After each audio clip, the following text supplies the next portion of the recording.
हाँ भाई। जय हिंद, नमस्कार, स्वागत है आप सभी का नानक क्लासेस की ऑनलाइन क्लासरूम में। मैं अजय आपको पढ़ा रहा था राजस्थान नगर पालिका अधिनियम। बहुत प्यारी क्लासेस चल रही है अपनी, और अपनी टेस्ट सीरीज भी धूम मचा रही है। और आप सभी साथी स्पोर्ट पूरी बना रखे हैं, मतलब स्पोर्ट का मतलब आप अच्छी तरह से जो है मेहनत कर रहे हो नानक क्लासेस के साथ ईओ भर्ती के अंदर। और मुझे ये पूरी उम्मीद है कि हम ईओ भर्ती के अंदर 10 के आसपास जो है सिलेक्शन आराम से जो है वो निकाल देंगे। हम इतना प्रयास कर रहे हैं आपके लिए इस सीरीज के बावजूद, ठीक है। और ये क्लासेस मैंने कहा था मैं आपके लिए करवाऊंगा, रिवीजन क्लास है, तो आप इसके साथ भी जो है वो जुड़े रहिएगा, ठीक है। चलो, हम बात करते हैं अध्याय 2 की। अध्याय 2 का जो नाम था वो था नगर पालिका का गठन और शासन। टॉपिक का जो नाम था वो क्या था अपना? नगर पालिका का गठन व शासन। अगर मैं आपसे पूछूं धारा 7 में क्या है, तो बताओ, आप बता सकते हो क्या? जल्दी से बताओ, धारा 7 में क्या है? वेरी गुड, नगर पालिका। नगर पालिका में जो पदावधि है वो उसकी जो कहानी लिख रखी है वो धारा 7 में। तो मैं आपसे पूछूं, बताओ धारा 11 में क्या है? जी, धारा 11 में राज्य निर्वाचन आयोग है। क्यों नहीं पता होगा, आपने कल ही तो पढ़ाई है। चलो, अब अपन बात करेंगे धारा नंबर 12 की। धारा 12, तो राज्य निर्वाचन आयोग का इस संबंध है इससे, लेकिन इसमें ये है कृत्यों का प्रत्योजन करना। यानी राज्य निर्वाचन आयोग है वो अपने कृत्यों का प्रत्योजन कर सकता है क्या? तो राज्य जो निर्वाचन आयोग है, निर्वाचन आयोग जो है वो क्या करता है? अपने कर्तव्यों का प्रत्योजन कर देता है। इसकी कहानी जो लिखी है वो धारा 12 में। देखो, 12 में याद ये रखना कि यहां पर लगा हुआ दो, तो ये जो व्यक्ति है ये दो लोगों को जो है राज्य निर्वाचन आयोग दो लोगों को जो है वो काम को सौंपता है। कृत्यों का प्रत्योजन का मतलब ये आप याद रखना, काम को सौंपना, काम को सौंपना। तो अच्छा, और एक चीज और मेरे दोस्त, एक बात और याद रखना, हमने पढ़ी थी नगर पालिका, नगर निगम और नगर परिषद, इसकी जनसंख्या पॉपुलेशन के बारे में पढ़ा था। वो एक कमेंट आया था, सर 5 लाख वाली तो आपने उड़ाई दी। आप ऐसे कर लो इसको, 20,000 से 1 लाख नगर पालिका के लिए कितनी चाहिए? 20,000 से 1 लाख, और 1 लाख से 5 लाख चाहिए नगर परिषद के लिए। नगर निगम के लिए 5 लाख से 1 करोड़ कर लो। और 1 करोड़ से अधिक की जनसंख्या होगी, वहां पर आप याद रखना महानगर निगम होगा, तो राजस्थान में नहीं है, ठीक है। ये कहानी आप लिख लेना, ठीक है। अब तो कोई दिक्कत वाली बात नहीं है, ओके। अब देखो, काम को सौंपना, तो यहां पर लिखा हुआ दो, तो दो लोगों को काम को सौंपा जाएगा। कितने लोगों को? दो लोगों को। एक तो एक होता है मुख्य निर्वाचन आयुक्त, एक होता है उप निर्वाचन जो आयुक्त होता है, उसको काम सौंपा जाएगा। और दूसरा व्यक्ति जो राज्य निर्वाचन आयोग का सचिव होता है, दूसरा जो व्यक्ति होगा वो कौन होगा? राज्य निर्वाचन आयोग का सचिव। तो दो लोगों को काम सौंपा जाएगा। वैसे काम तो है राज्य निर्वाचन आयोग के मुख्य निर्वाचन आयुक्त का, लेकिन वो नहीं है तो कौन? उप निर्वाचन आयुक्त को काम सौंप सकते हैं। और दूसरा व्यक्ति जो है वो कौन है? राज्य निर्वाचन आयोग का सचिव। तो इन दो लोगों को जो काम है वो सौंपा जाएगा। तो मोस्ट इंपोर्टेंट बात है याद रखना, धारा 12 में क्या है? राज्य निर्वाचन आयोग कर्तव्य का प्रत्योजन कर देता है, अपने काम को सौंप देता है। कि जैसे मान लो जो मुख्य आयुक्त है उसके बेटे की शादी है, या वो कहीं पर गया हुआ, कोई इतना अर्जेंट काम हो गया उसको जाना जरूरी हो गया है, या उसकी मृत्यु हो जाए, ठीक है, या उसने त्याग पत्र दे दिया, जो भी कोई 100 कारण रह सकते हैं, ठीक है। तो ऐसे में राज्य निर्वाचन आयोग किसी को तो काम देगा ही देगा। तो वो काम जो वो उप निर्वाचन आयुक्त को दे सकता है या सचिव को। तो ये बात आपको याद रखनी है, इन दो लोगों को सौंप सकता है। फिर बात करेंगे अपने धारा 13 की। तेरा नाम, तेरा नाम, 13 में क्या याद रखोगे? तेरा नाम। तो इसमें निर्वाचन नामावली का उल्लेख है। इसके अंदर जो उल्लेख है वो किसका है? निर्वाचन नामावली। इसमें आप लिखोगे कि प्रत्येक वार्ड के लिए, प्रत्येक वार्ड के लिए निर्वाचन निर्वाचन नामावली तैयार करना।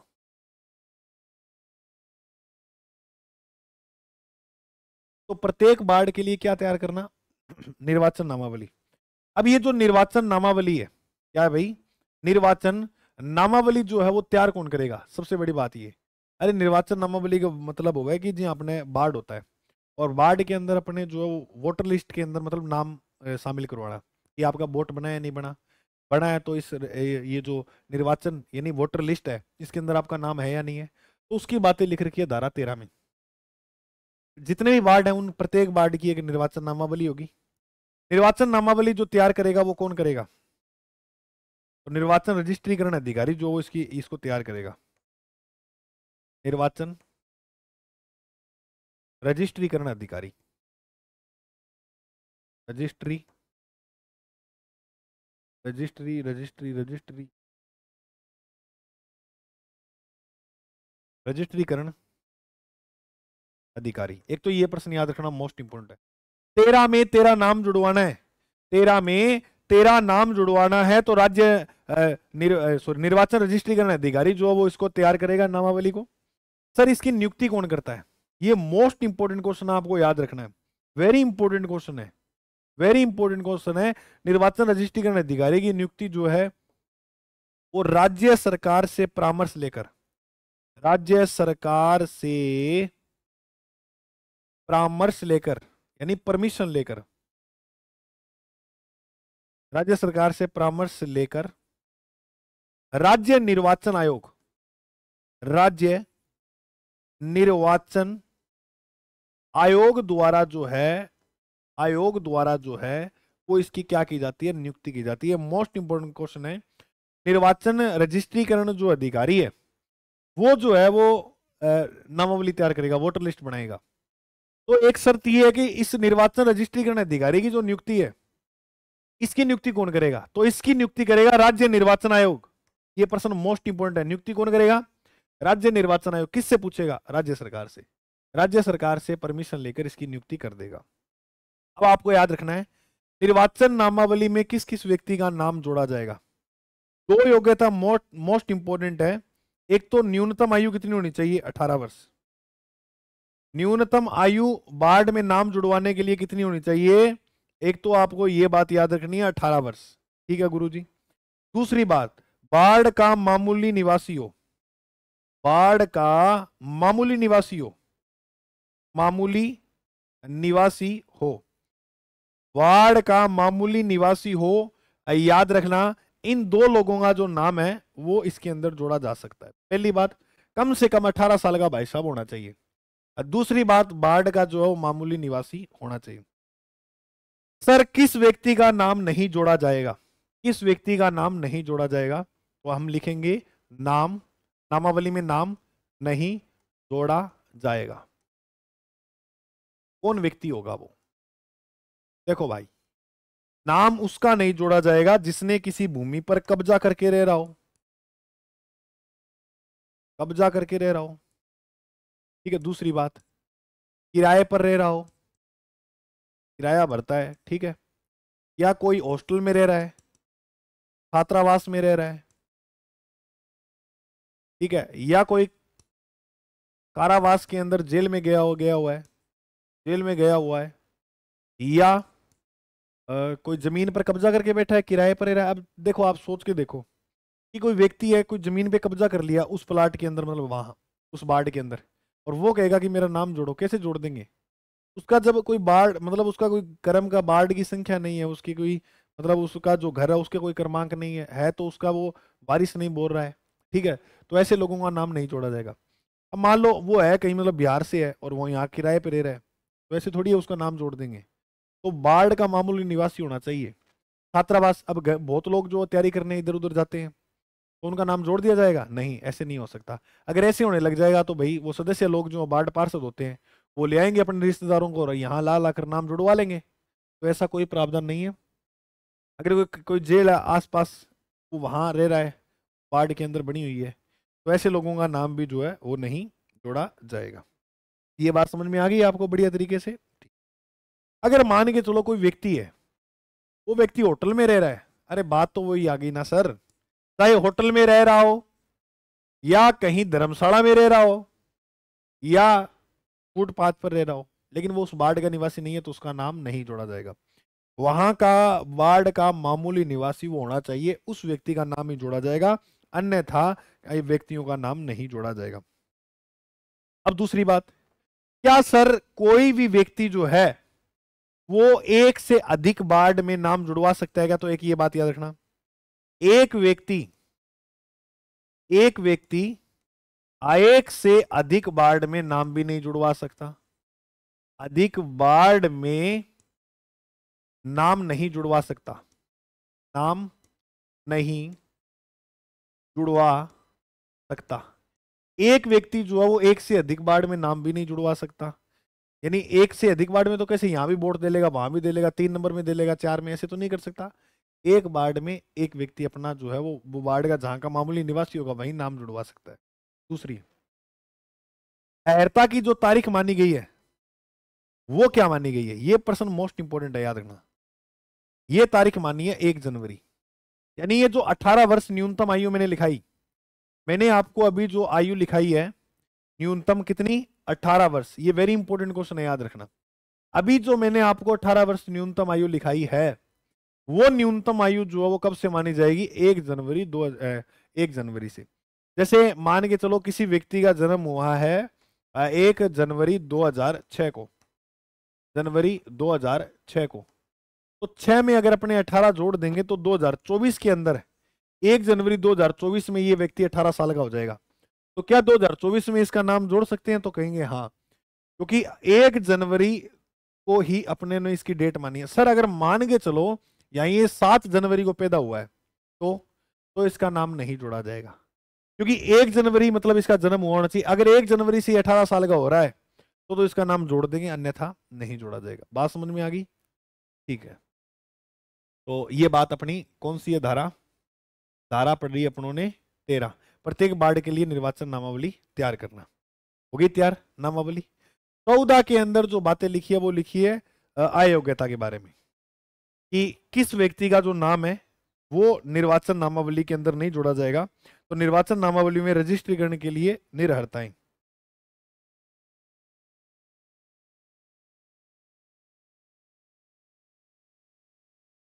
निर्वाचन नामावली में रजिस्ट्रीकरण के लिए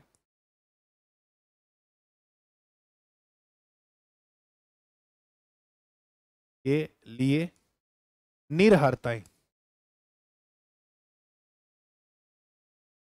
निरर्हताएं का मतलब होता है अयोग्यता। देखो किस किस लोगों का जो नाम है वो नहीं जोड़ा जाएगा। तो मैंने आपको मोटी मोटी बात तो बता दी, कारावास वगैरह में जैसे भी ले रहा हो। और 2-3 बातें देख लो, भारत का नागरिक न हो, भारत का जो नागरिक है वो न हो, ऐसे लोगों का नाम नहीं जोड़ा जाएगा। दूसरी, मानसिक विकृत हो, यानी पागल हो कोई व्यक्ति, दिवालिया घोषित हो,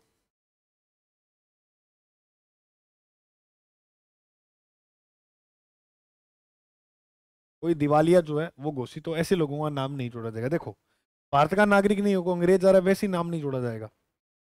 और बाकी मैंने किसका नाम नहीं जोड़ा जाएगा, ऊपर भी कुछ बातें मैंने आपको बता दी। ये बात याद रखना, पागल। अब आप ये उम्मीद करते हो कोई पागल व्यक्ति है, कोई मानसिक दृष्टि से विकृत है, तो वो व्यक्ति कोई निर्णय ले सकता है कि कौन मेरे लिए बेहतर है ना? तो वो, और हम ये मानते हैं कि 18 साल से कम उम्र का व्यक्ति तो ये भी नहीं सोच सकता कि वो मेरे लिए लाइफ में बेहतर है या नहीं है। अभी आजकल स्कूल वाला प्रेम देखते हैं कि ऐसे बस तेरे लिए मैं तारे तोड़ दूंगा, चांद तोड़ दूंगा, तेरे लिए मैं ये कर दूंगा, वो कर दूंगा। रियल में देखा जाए अभी उनको इस बातों का अनुभव नहीं है कि हम जो ये बातें कर रहे हैं आज का क्या परिणाम निकलने वाला है। अभी तो जो चॉकलेट भी वो ला के देते हैं तो वो भी घर वालों के पैसे से। जिस दिन अपने पैसे के लाएंगे तो उनको पता लग जाएगा कितनी महंगी देनी चाहिए, है या नहीं? अब तो घर वालों के पैसे से 100 की, 200 की, 300 की, 400 की खाओ, और जब अपने पे आएगी बात तो 5 रुपए वाली ही दी जाएगी, है या नहीं है?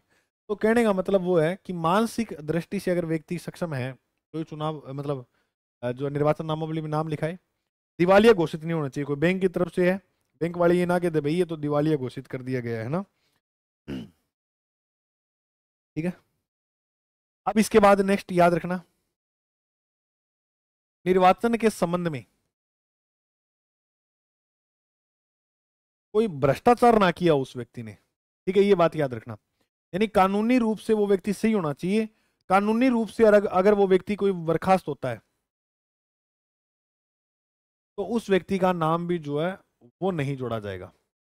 कानूनी रूप से किसी मतलब कोई उसने ऐसा कर्म कांड किया, कोई ऐसा जो है अपराध किया हुआ है, ने कानून ने उसको घोषित किया कि ये तो अपराधी है, तो उस व्यक्ति का भी नाम जो है वो नहीं जोड़ा जाएगा। ये बात है धारा 14 में। 15 में मिथ्या घोषणा के बारे में। सर मिथ्या घोषणा क्या होती है? यानी कई होते हैं गलत तरीके से नाम जुड़वा लेते हैं। अब यहाँ तो इनका नाम नहीं जोड़ रहे, मैंने कितनी चीजें बता दी। तो धारा 15 के अंदर जो है वो मिथ्या घोषणा। धारा 15 के अंदर क्या है? मिथ्या घोषणा करना। सर मिथ्या घोषणा क्या होती है? यानी अगर हम गलत तरीके से नाम जुड़वाते हैं, झूठी मतलब बातें बता के, जो बातें रियल में है नहीं, कि हाँ मैं इसी बाढ़ का निवासी हूँ, मैं पागल नहीं हूँ, या जितनी मैंने आपको ये शर्तें लिखाई मैं भारत का ही नागरिक हूँ, ऐसे झूठी बातें या गलत बातें बताकर अपना नाम जुड़वा लेते हैं, तो उनके लिए जो है वो जो है जुर्माना देना होगा उनको। कितना जुर्माना है? न्यूनतम जो जुर्माना है वो है 2000, और अधिकतम जो सरकार है, जो कानून है, वो 5000 भी ले सकता है, और कारावास काटना होगा उसको 1 साल का। फिर ये दोनों हो सकते हैं, एक सरकार के ऊपर डिपेंड करता है, कानून के ऊपर करता है। या तो वो न्यूनतम कम से कम जुर्माना ले सकती है, और अधिकतम कितना लिया जा सकता है? 5000 रुपये। मोस्ट इंपोर्टेंट है, वेरी इंपोर्टेंट है, मिथ्या घोषणा को याद करोगे। ये आप याद रखना, देखो आपके एग्जाम में जुर्माने और जो है कारावास, इसमें कारावास जो है वो 1 वर्ष का है, ठीक है, न्यूनतम अधिक कुछ नहीं है, सिर्फ 1 वर्ष याद रखना है आपको। तो जुर्माना 2000 से 5000 रुपये, न्यूनतम जो जुर्माना है वो 2000 रुपये होगा, और अधिकतम 5000। कारावास 1 वर्ष का है। तो बोलो इतनी धाराएं आपको समझ में आई? सिंपल सी बात है, मैं एक बार फिर रिवीजन कर देता हूँ। धारा 12 की बात करें तो राज्य निर्वाचन आयोग के कर्तव्यों का प्रतिवेदन काम सौंपेंगे 2 लोगों को, 2 में 2 को, उप निर्वाचन आयुक्त को, सचिव को। 13 में 13 नाम जुड़वाना। 13 नाम कौन जुड़ेगा? निर्वाचन रजिस्ट्री करने अधिकारी। 13 के बाद 14, 14 में गलत तरीके से सॉरी अयोग्यताएं। 14 में क्या दी गई है? अयोग्यता। और 15 के अंदर है मिथ्या घोषणा। अगर गलत तरीके से आप नाम जुड़वाते हो तो मिथ्या घोषणा के बारे में जो है वो कहा गया है किसके अंदर? 15 में। अच्छा आपको मैं एक बात बता दूं, अपना पहला टेस्ट सफलतापूर्वक हो चुका है ईओआरओ का। आज आज शाम 5 बजे जो है वो अपना पहला टेस्ट हो चुका है कंप्लीट। और जो साथी बाद में कोई टेस्ट सीरीज खरीदेगा तो आप कभी भी दे सकते हो, आपको ये छूट है। और जो साथी ने खरीद रखी है वो आप कितने भी अटेम्प्ट दे सकते हो। किसी आपको दोस्त को दिलाने तो वो भी दिला दो। मैं तो ये नहीं कहता कि आपके दोस्त को कहो कि खरीद लो, आप उनको ये बात मत बोलो। चाहिए अगर आप उसको देना चाहते हो तो अपनी टेस्ट सीरीज मतलब दोनों मिल बांट के भी कर सकते हो, ठीक है। नाना क्लासेस ईओआरओ 2025 एग्जाम 23 मार्च को आपका। में टोटल 15 टेस्ट हैं आपके, पार्ट ए और बी दोनों के, है ना। और 120 जैसे अपना एग्जाम जो पैटर्न है वही, 2 घंटे का टाइम है, और 1/3 की नेगेटिव मार्किंग है। उसी आधार पर ये सेम आपको ये अनुभव कराएगा पेपर कि आप परीक्षा में बैठे हो। एक बार मेरे कहने से आप फर्स्ट पेपर दे के देखना, आपको आनंद आ जाएगा। फर्स्ट पेपर आप दोगे ना, आपको वास्तव में रियल में ये अनुभूति होगी कि यार गुरुजी वाह क्या पेपर है। हमें ऐसा लग रहा है कि हम, यानी नाना क्लासेस की पूरी टीम इस पे काम कर रही है। अब देखो इसमें आपको क्या दे रहे हैं, टॉपिक वाइज प्रत्येक टॉपिक की टेस्ट सीरीज मिल जाएगी आपको, शेड्यूल वाइज टेस्ट मिल जाएगा इसमें।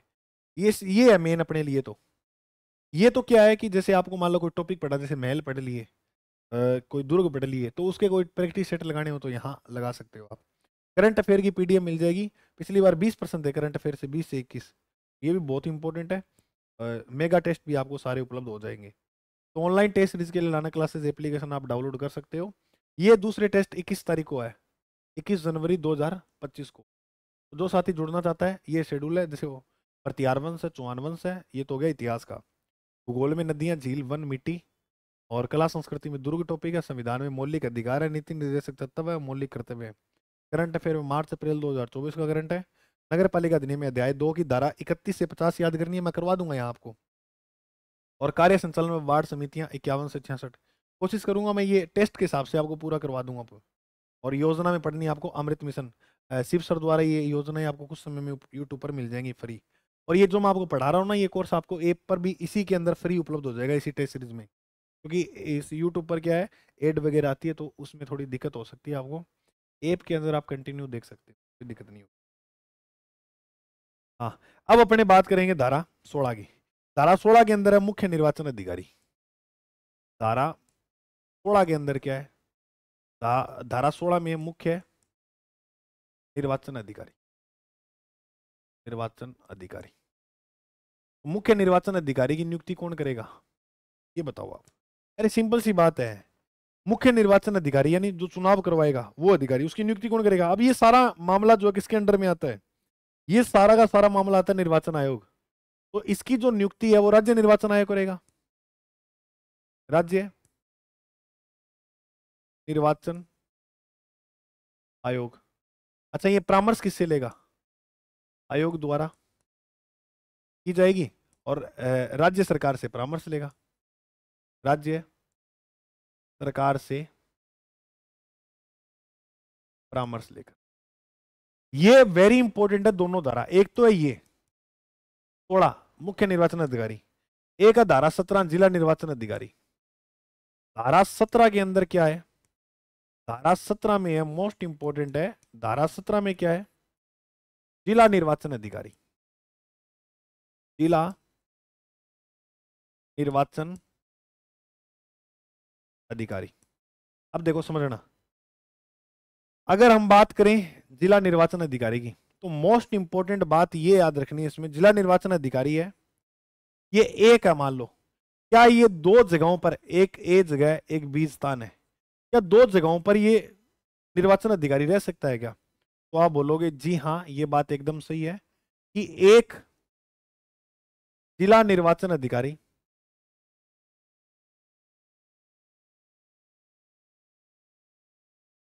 दो जिलों का भी, दो जिलों का भी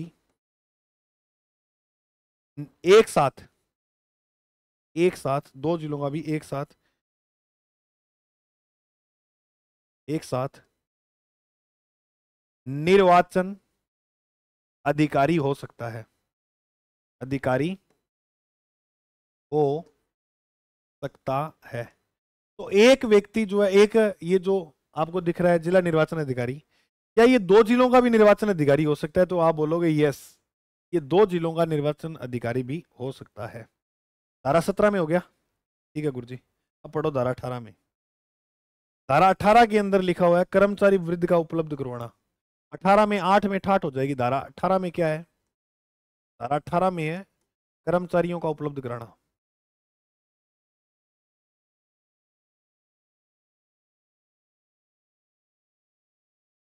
वृद्ध का उपलब्ध करवाना।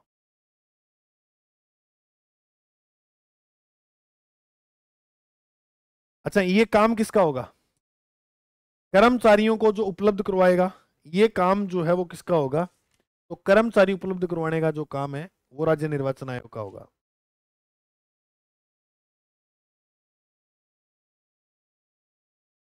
ठीक है, तो राज्य निर्वाचन आयोग का जो है वो काम होगा क्या? कर्मचारी वृद्ध का उपलब्ध करवाना। यानी मेरी बात सुनो, 18 के अंदर जो बात लिखी है वो ये लिखी, 8 में ठाट हो जाएगी। यानी अब जैसे ये निर्वाचन होते हैं, चुनाव होते हैं, अब निर्वाचन जैसे ही हुए तो वहां पर कर्मचारियों की तो आवश्यकता होगी। कर्मचारी में बोला जाए तो 4th ग्रेड कर्मचारी भी चाहिए, गजट अधिकारी भी चाहिए, मतलब सभी की आवश्यकता होती है। सारे पढ़े लिखे लोग चाहिए होते हैं, काम वाले लोग भी चाहिए होते हैं। आप कभी कोई मतदान देने गए होंगे, या चुनाव में आपने कोई भाग लिया या वोट देने आप गए होंगे, तो आप वहां पर ये चीज पाए होंगे, वहां पर आप एक जो है वो ये बातें पाई होंगे कि वहां जो है वो आप देखोगे ना तो 4th ग्रेड मिलेगा, चाय पिलाएगा उनको, पानी पिलाएगा जो अधिकारी वहां काम कर रहे हैं। एक पुलिस प्रशासन जो है, पुलिस की वर्दी में भी आप एक जो है कांस्टेबल को देखते हो, वहां पर सिपाही देखते हो ना, तो वो कर्मचारी उपलब्ध करवाएगी। कर्मचारी उपलब्ध करवा के देगा। तो ये बात याद रखना कि जहां पर चुनाव हो रहे होंगे वहां कर्मचारियों का उपलब्ध करवाना, ये बात लिखी है किसमें? धारा 18 में। एक मिनट दोस्तों,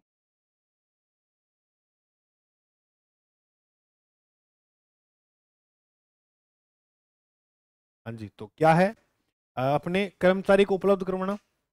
तो कर्मचारियों को उपलब्ध करवाया जाएगी, किसमें बात लिखी है? धारा 18 में। ये बात आपको समझ में है ना कि कर्मचारियों को कैसे उपलब्ध कराया जाना? ठीक है, तो यहाँ पर सभी की आवश्यकता होती है। वैसे नहीं है एक व्यक्ति वो खड़ा होकर पानी पी रहा है, वहीं वोट जो है वो डलवा रहा है, वहीं सारा ऑनलाइन सिस्टम चढ़ा रहा है, तो ऐसे नहीं होगा। हर प्रकार का कर्मचारी चाहिए होगा यहाँ। और जो कर्मचारी जितने भी आवश्यकता होंगी वो सारे किसके अधीन माने जाएंगे? वो राज्य निर्वाचन आयोग के अधीन माने जाएंगे। अब जैसे मान लो यहाँ पर कोई सिपाही है, कांस्टेबल जो है वो यहाँ पर ड्यूटी पे है, या कोई 1st ग्रेड या 2nd ग्रेड, 1st ग्रेड मान लो कोई अध्यापक यहाँ ड्यूटी पर है, तो अब ऐसे नहीं होगा कि ये कहेंगे कि भाई मेरा तो फर्स्ट ग्रेड का पद है, और ये कहेगा कि मैं तो कांस्टेबल का सिपाही हूं। नहीं, ये सारे के सारे जो है वो राज्य निर्वाचन आयोग के जो सदस्य माने जाएंगे, या निर्वाचन आयोग के जो अंडर में है, नियंत्रण में काम करेंगे। राज्य निर्वाचन आयोग के नियंत्रण में काम करेंगे। ये बात कहाँ लिखी है? धारा 19 में। ये बात लिखी है धारा 19 में कि ये जो लोग हैं, सारे के सारे कर्मचारी, ये राज्य निर्वाचन आयोग के अंडर में ही, नियंत्रण में ही काम करेंगे। इसे अब पढ़ते हैं हम धारा 19 को। तो ये आपके लिए टेस्ट सीरीज है, आपको पता लग गया होगा। ठीक है, चलिए अब हम देखें धारा 19 को। अधिकारियों और कर्मचारियों को राज्य निर्वाचन आयोग में प्रतिनियुक्ति पर समझा जाएगा।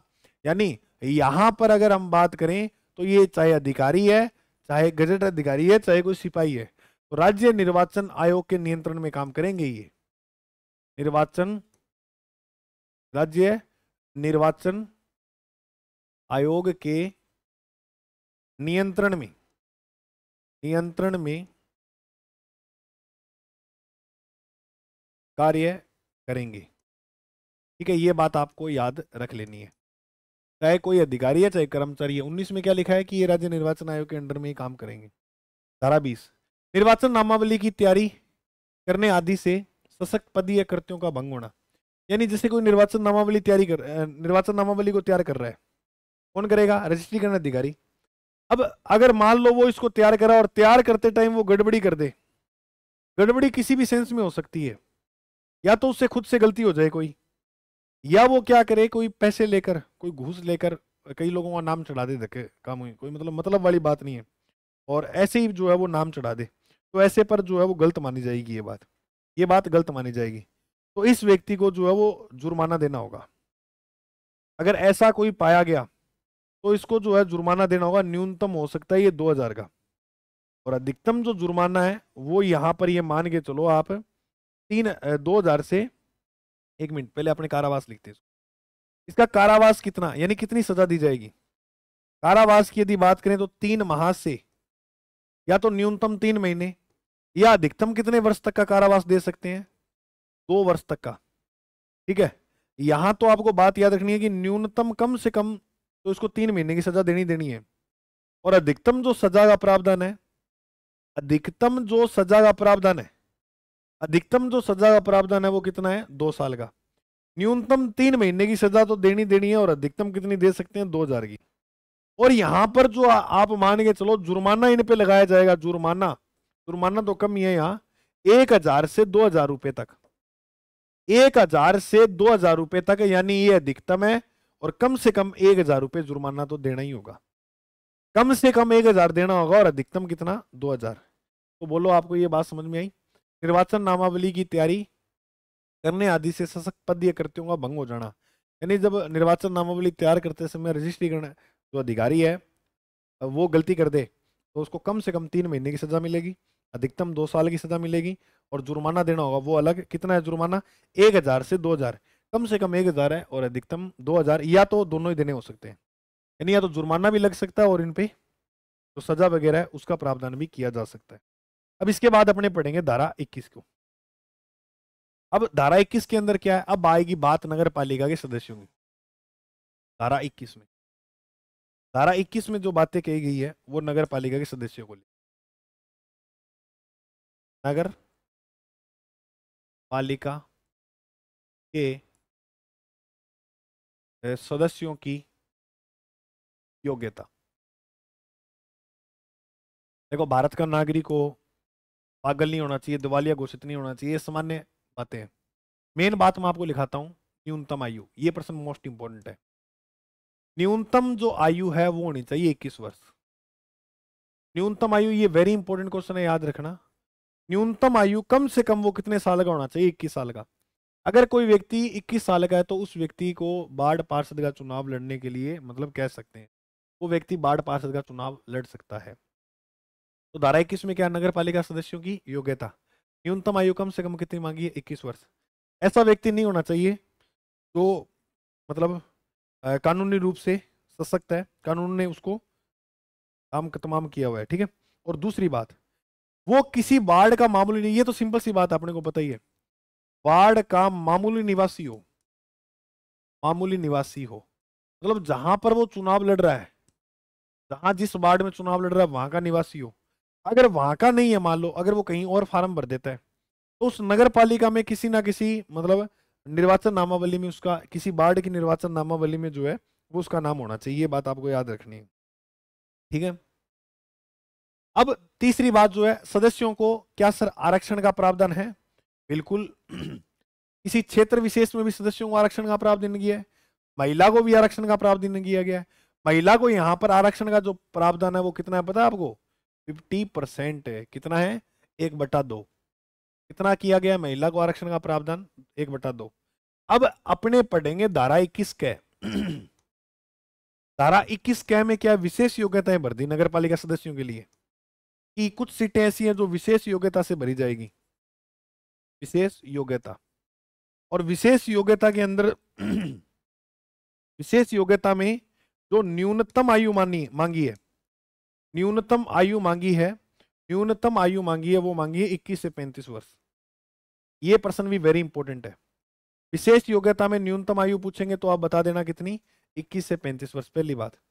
दूसरी, इसमें भी आरक्षण का प्रावधान किया गया। आरक्षण का प्रावधान तो किया गया, लेकिन याद रखना कोई भी पिछड़ा वर्ग है, कोई भी पिछड़ा वर्ग है, जैसे मान लो SC है या ST है, SC है, OBC है, इसमें एक बात याद रखना कि इनके अंदर जो है वो जैसे एक से विशेष योग्यता से 2 से अधिक सीटें नहीं भरी जा सकती। 2 से अधिक सीटें नहीं भरी जाएंगी। ये प्रश्न मोस्ट इंपोर्टेंट है, याद रखना। विशेष योग्यता में आरक्षण की सीटें जो 2 से ज्यादा नहीं होनी चाहिए। 2 से अधिक सीटें जो है वो विशेष योग्यता से ज्यादा नहीं भरी जाएंगी। आरक्षण वाली बात कर रहे हैं। आरक्षण में जो पिछड़ा वर्ग है उसकी विशेष योग्यता से 2 से अधिक सीटें नहीं भर सकते। ये विशेष योग्यता के अंदर प्रावधान किया गया है, ठीक है। ये बात आपको याद रखनी है।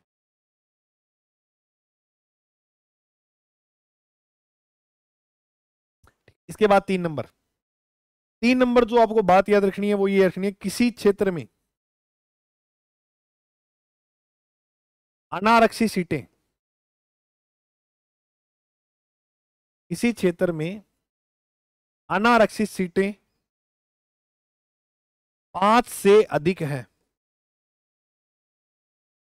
अधिक है, तो वहां प्रत्येक 5 पर,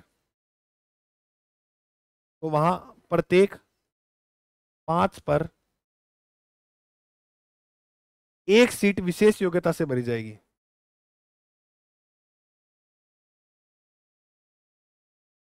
अगर जहां पर सीटों की संख्या टोटल कितनी है? 5 से अधिक है, तो प्रत्येक 5 पर एक सीट जो है, एक सीट जो है वो विशेष योग्यता से भरी जाएगी।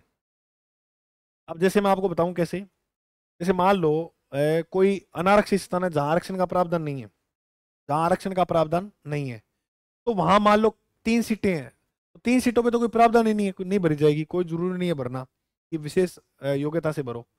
अगर उस क्षेत्र में कम से कम 5 सीटें हैं, कितनी है? कम से कम 5, तो 5 में से एक जो सीट होगी ना वो विशेष योग्यता से होगी, जो मैंने धारा 21 क में लिखाई है।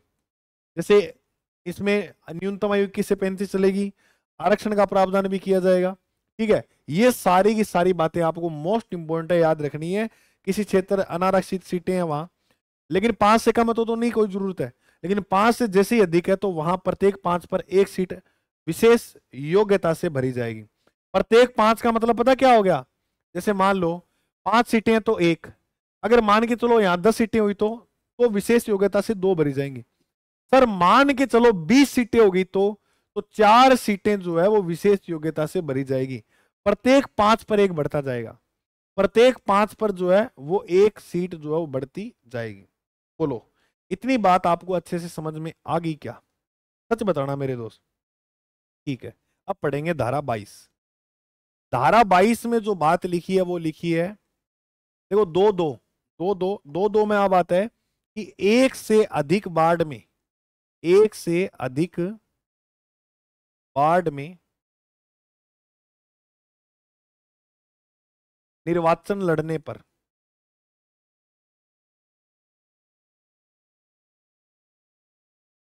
कार्रवाई होगी। एक से अधिक बार पर निर्वाचन लड़ने पर जो निर्बंध है, जो प्रतिबंध है, वो क्या है, वो पढ़ने हैं। एक से अधिक बार अपने निर्वाचन लड़ते हैं तो क्या होगा। मान लो थे मान के चलो, अच्छा एक बात और याद रखना, इसमें फॉर्म भर सकते हो आप, फॉर्म जो है वो भर सकते हो, फॉर्म भर सकते हो। कैसे, जैसे मेरी बात सुनो, अब आपको जैसे अपने ये नगर पालिका क्षेत्र है, अब ये इस प्रकार यहाँ वार्ड बने हुए हैं, 1 number, 2 number, 3 number, 4 number, 5 number, 6 number. अब आपने फॉर्म मान लो 3 बार से भरा हुआ है, 1 नंबर से भर दिया, 2 नंबर से भर दिया, 4 नंबर से भर दिया, मान लो फॉर्म भर दिया, फॉर्म भर सकते हैं, कोई दिक्कत वाली बात नहीं है। और आपका जो नाम है वो आया 2 नंबर वार्ड में, आपका नाम कहां गया, 2 नंबर वार्ड में। तो मेरी बात सुनो ध्यान से, 2 नंबर वार्ड में आपका जैसे ही नाम आता है, जिस दिन आपको ये नाम अलाउंस किए जाएंगे, उस दिन दोपहर 3 बजे, 3 PM को यहां से अपना फॉर्म जो है वो आपको चकना होगा, फॉर्म उठाना होगा, वरना तीनों की तीनों जगह से आपका जो ये है, ये वार्ड का जो निर्वाचन है वो रद्द माना जाएगा, रद्द कर दिया जाएगा। आपको ये जो यहां पर नाम आया ना, इसको क्या कर दिया जाएगा, रद्द कर दिया जाएगा। 3 बजे से पहले जो है फॉर्म यहाँ उठाने होंगे आपको। फिर आप कहां पर चुनाव लड़ोगे, जहां पर आपको नाम दिया गया है उसी वार्ड से जो है वो आपको चुनाव लड़ना है। बोलो इतनी बात समझ में, धारा 22 में कोई दिक्कत वाली बात। एक से अधिक वार्ड पर अगर आप चुनाव लड़ोगे, अब जैसे आप यहाँ भी खड़े हो, यहाँ भी खड़े हो, दोनों जगह आपका नाम आ गया, आप तो राजा बन गया, आप तो सोचोगे मेरे तो वहां भी नाम आ गया, यहाँ भी आ गया है, तो मैं दोनों जगह से लड़ लेता हूँ। ऐसा नहीं है, चाहे यहाँ 1 नंबर वार्ड में लड़ लो, चाहे 2 नंबर में, एक जगह से ही आप चुनाव लड़ सकते हो। अगर जहां पर आपको नहीं लड़ना है तो 3 बजे से पहले वहां पर जो है, ये जिस दिन फॉर्म अलॉट होंगे, 3 बजे से पहले आपको जो है यहाँ से अपना फॉर्म चकना होगा, उठाना होगा, ठीक है, क्योंकि वहां पर कोई और व्यक्ति फिर लड़ेगा। अब बात करें धारा 23 के अंदर, धारा 23 में जो बातें की गई है वो यानो, धारा 23 में यानो, दवनी, विस्तारकों विस्तारकों पर प्रतिबंध है। ये तो बात सही है, सही है। देखो 1 2 3, 3 में 3 नाम दिए, यानो, दवनी और विस्तारकों में, इसके ऊपर प्रतिबंध है।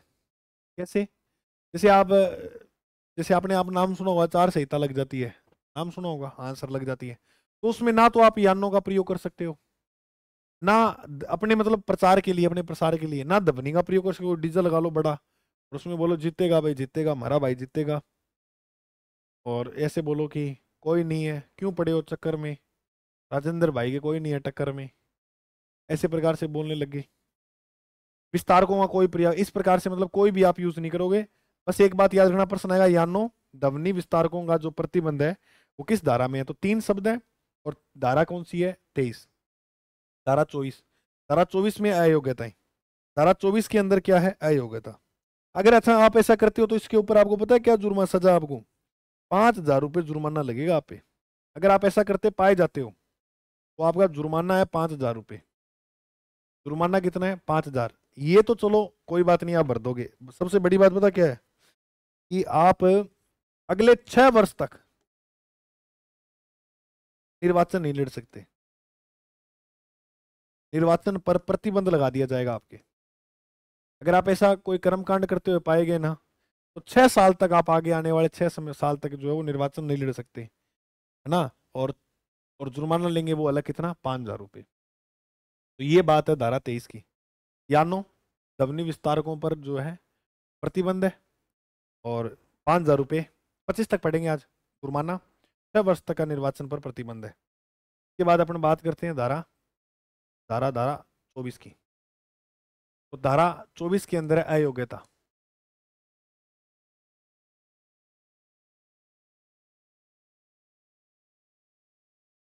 देखो इसमें अयोग्यता किसके लिए, सदस्यों के लिए।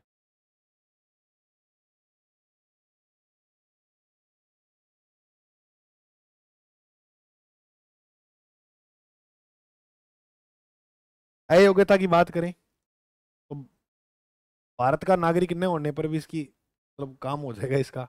मेन बात जो है वो आप ये याद रखो, सदस्यों के लिए योग्यता हम बात करें तो 6 माह है, 6 माह से अधिक का कारावास नहीं भोगा होना चाहिए इसने।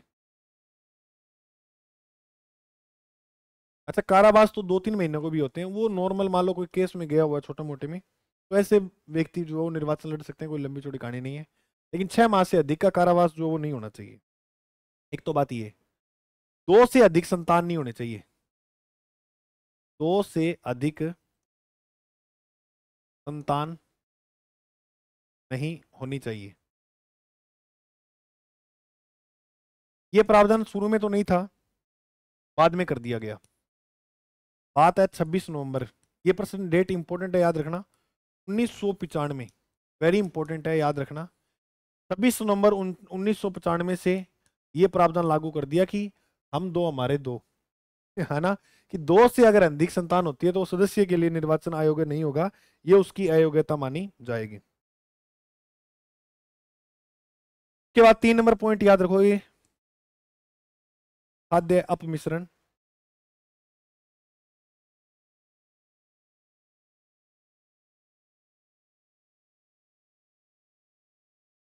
खाद्य अपमिश्रण अधिनियम 1954।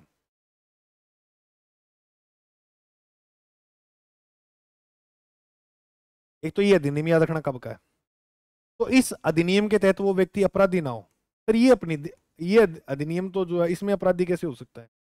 जैसे कोई मिलावट के अंदर ऐसे काम में पकड़ा गया हो, वो कोई पहले मान लो डिपो वाला था, है ना, कणक कम तोल के दे रहा था, या कोई मान के चलो कोई मिलावट कर रहा था, कोई परचून वाला था, या इस प्रकार का जो है बाद में वो करता है, निर्णय लेता है कि मैं नगर पालिका निर्वाचन जो सदस्य का चुनाव लड़ूंगा, तो अगर इस अधिनियम के तहत वो अपराधी ठहराया गया है, खाद्य अपमिश्रण अधिनियम, कोई खाद्य सामग्री मिलावट करते समय पकड़ा गया, अगर ऐसे में अगर वो मतलब इस अधिनियम के तहत दोषी है, वो अपराधी है, तो ऐसा व्यक्ति भी जो है वो नगर पालिका सदस्य निर्वाचन में भाग नहीं ले सकता। कैदी है वो तो वैसे नहीं लेगा, कैदी तो आपको पता ही है, ये मैंने बात लिख दी, 6 महीने से अधिक कारावास वाला व्यक्ति नहीं है। और इसके बाद और याद रखना आप,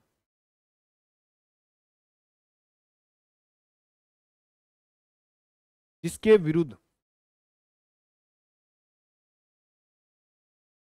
दंड प्रक्रिया संहिता,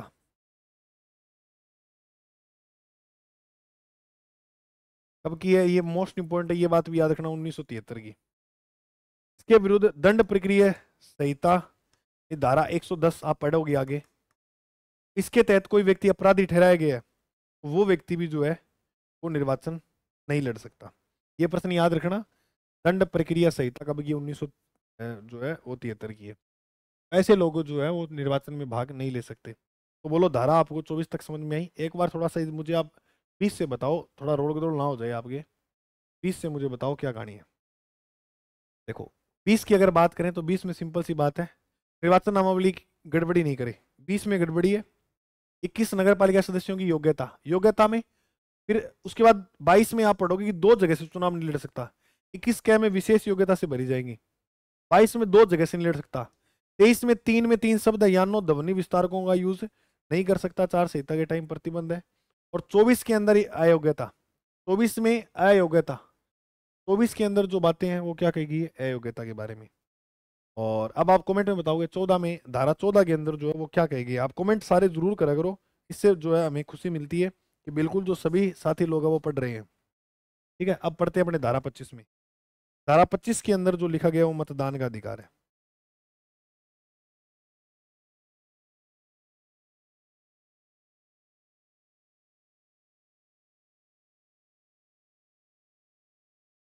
धारा 25 के अंदर क्या है? मतदान का अधिकार। 18 साल से ऊपर सभी व्यक्तियों को, सभी बुजुर्गों को, सभी महिलाओं को वोट देने का अधिकार है ना। तो मतदान का अधिकार है किसमें है? 25 में। 26 में है मत देने की रीति। वोट किस प्रकार से होंगे? 2 प्रकार से। एक तो गुप्त मतदान जो पहले हुआ करते थे, पर्ची वाला, पर्ची वाले, और उसके बाद EVM, electronic voter machine, electronic के हिसाब से।